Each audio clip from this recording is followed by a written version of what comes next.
Hi there, I am Dr. Ashley Gaddy Robbins, she, her pronouns, and I am the founder and principal consultant of Ashley Gaddy Enterprises. And I am so happy today to spend time talking about organizational assessment. Well, first, let's talk about what is an organizational assessment and why does an organization need one? Well, first, let me talk to you about what to even look for to even think about an organizational assessment in the first place. When organizations are going through shifts, changes, or when they want to implement new things in their organization, it is very important for them to maybe stop and pause and assess what is it that they need to do? What do they need to solve for? Sometimes we want change to be made in our organizations, but we don't know what's actually happening in our organizations. Therefore, we may not even know what change to make. And that is when an organizational assessment needs to come into place.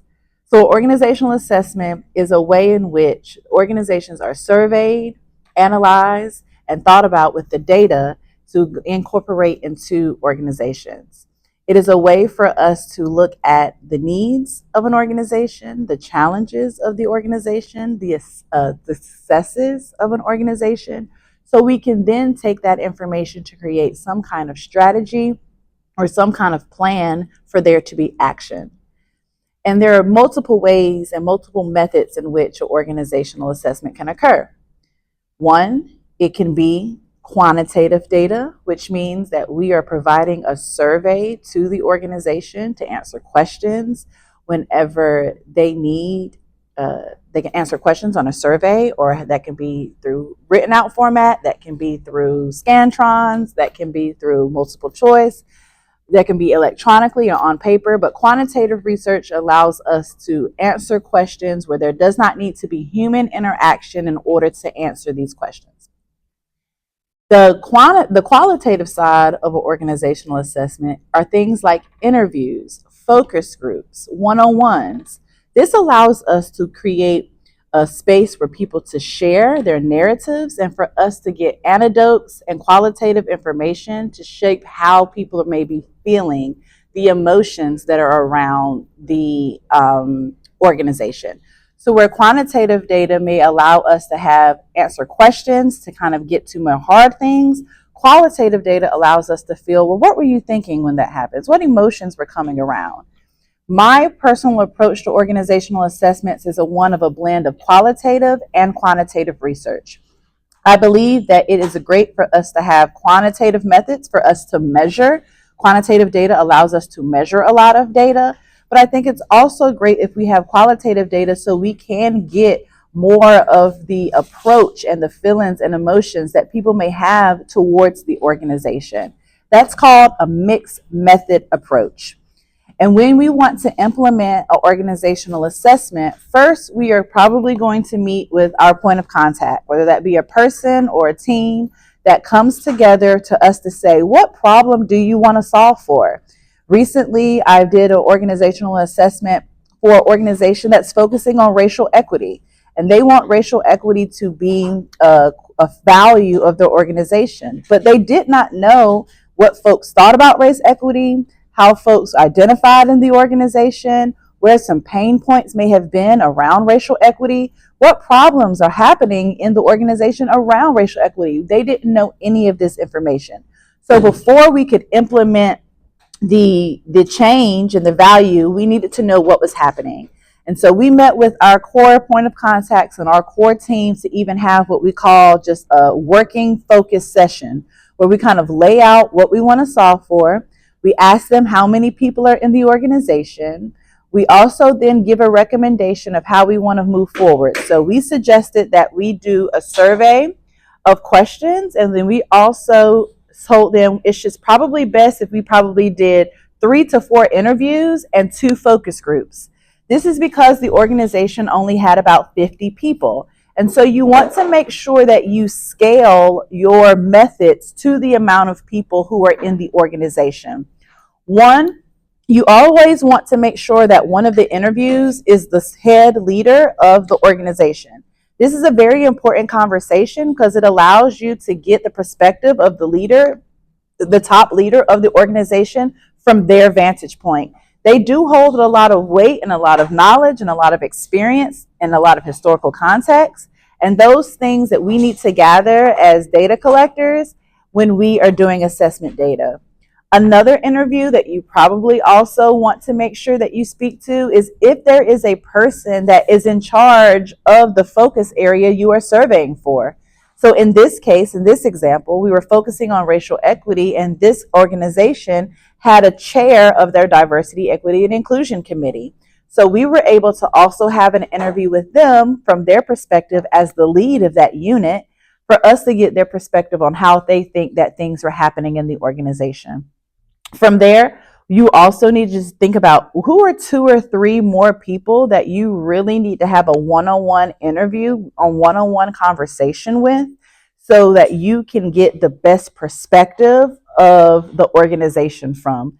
So in our case, we also talked to the communications manager, and we also talked to the executive assistant, because those 2 roles were imperative to how people see the organization, and also imperative to the knowledge that happens in the org.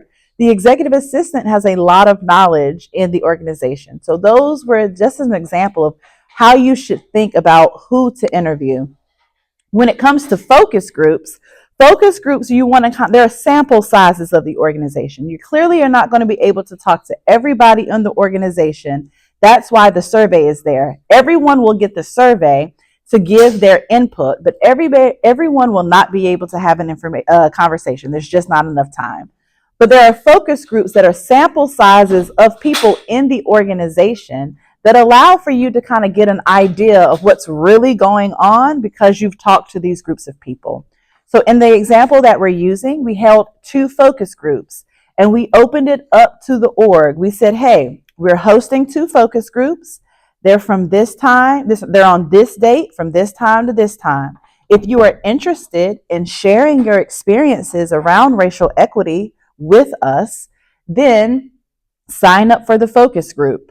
And so that is how we were able to see a sample size. Once people signed up, we were able to kind of cross-reference what departments they were representing. So we ensured that we had a good scope. And that's not just people all from one department or people all from one area or people all on one org level. It was a wide range of representation in the organization. For both the interviews and the focus groups, it is so important to have well-crafted, intentional questions. You want to make sure that you are asking open-ended questions. You want to make sure that you are not leading your participants on to kind of make them think how you want them to think. So it takes a lot of work to even craft the questions, but you also know what you want to solve for, right? You know that in this example, we want to know what are the real experiences around race that are happening at this organization. What does that look like in leadership? What does that look like between employees? What does that look like with clients? You need to be able to have a set of questions that align that same central research question, right? How are people experiencing race in the organization? That's their central research question. And from there, you will create more questions when it comes to separate sectors of the org. So in this case, leadership, community, employees, funded partners, those were 4 areas that we focused on, and we kind of created questions for each one of those categories. You need to ask the same questions to every focus group. Now, the questions in the interviews may switch a little based off of who's in the interview, but you want to stay as consistent as possible with your questions in both the interviews and the focus groups. And then you also launch your survey. So we gave the participants, the whole organization, 2 weeks to complete the survey that was electronic. And then we collected all of our data. So now that time period between having the first focus meeting and getting all of your data back, that usually takes 4 to 8 weeks to gather all that data. Because you have to remember, you are working with calendars and schedules, and you're having people sign up, and you want to give them time to sign up, and then you got to give the people 2 weeks at least to have the survey. So it took about 4 to 8 weeks to collect the data. Now, what happens after you have collected your data? From there, you need to analyze all of your data. You need to sort out your data and analyze it. This takes the majority of the time because, especially with qualitative data, once also, let me make sure I mention, when you have an interview and focus groups, make sure you have another person with you who is responsible for listening and taking all of the notes so that somebody else can be the person asking the question and facilitating the conversation. It gets really hard when you have to be the facilitator and the note taker. You want to make sure you're collecting as much data as possible, so you need to have another person who is taking the notes for you. So now, after you collect the data, both you and your team, or you and the note taker, so in this case there were two of us, but there might be a larger team, the whole team needs to come together and really sort out the data and analyze the data. And so this time frame will also take potentially another 6 to 8 weeks based off of how much data you collected. You need to go through all of the notes. You need to kind of pull out some themes. You need to pull out some quotes that really stood out. This is your now time to create your findings. Your findings are, what are the themes of this organization that came out from the data? And so in this example that we're using, we found themes of how people experience leadership with race with leadership. And with just those 4 categories, we also found findings within each category. We also pulled out demographic data. So demographic data are you surveying who's in the organization. So for this example, on the survey, our demographic data was, what is your race? How long have you been with the company? What is your generation? Because we were working with an organization that has a multi-generational workforce. And are you a people leader or not? That demographic data allowed us to analyze the responses based off of that demographic. So sometimes we needed to see, what did just the Black folks say? You see what I'm saying? What experiences are they having in the organization? And with quantitative data, we are able to use filters to filter out that data to say, I just want to see responses from Black people who are Gen Z. And so that's the beauty about quantitative data, is that you're able to filter it. So after you have analyzed and gone through all of your data and you have your themes, you have your findings, you are now able to now make the recommendations. This is where the consultant or the team makes recommendations on how the organization should move forward. Your recommendations can be as short or as long as you want it to be based off of what you found, but I will always recommend having the top 3 recommendations. This is really able for the organization to digest it a little more, so it's easier to handle. But when you create the full report, because that's where we're going next, you can have all of the recommendations. But I also recommend maybe having just top three recommendations. So you have your findings and you now have your recommendations. And now it's time to put it all together in a nice report. And so you create your findings and recommendations report. This is where you share who the organization is. You give a little blurb or a little few pages about what problem the organization was trying to solve for. You then let people know your methods. And so we had a survey, we interviewed this amount of people, we had 2 focus groups, we had people represented from all of these departments. And then you present your findings and you break out your findings in those categories that you created for. And so we had 2 pages on leadership, we had 2 pages on employees, we had 3 pages on community. You make sure that your findings map to those topics, and then you provide your recommendations. Here are what we recommend should be the next steps. And you present that recommendations report. We did it staggered for different levels because, quite honestly, y'all, it's a lot of information. So everyone does not need to have the same amount of information. So for the large findings and recommendations report, we presented that to our point of contact. So very same people that we started this conversation with. From there, we then condensed the data a little bit and then we presented it to the leadership team because it's very important that the leaders of the organization also know the findings and recommendations. We condensed it down just a little bit further to present it in this example to the equity leadership team, that diversity council that we talked about. Because we were solving for racial equity, it was important for us to have a separate meeting to present the data to the diversity council.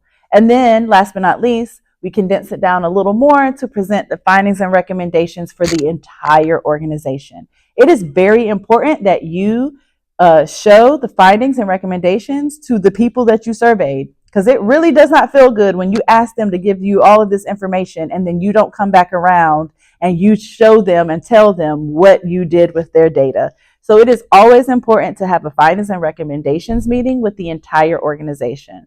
From there, you let people digest, and you also need to probably offer up a follow-up meeting if people have any questions or concerns with the data that came out. My hope is that after that is done, you're then able to take action and get to work on those recommendations. I hope this was helpful in the ways in which you understand organizational assessments.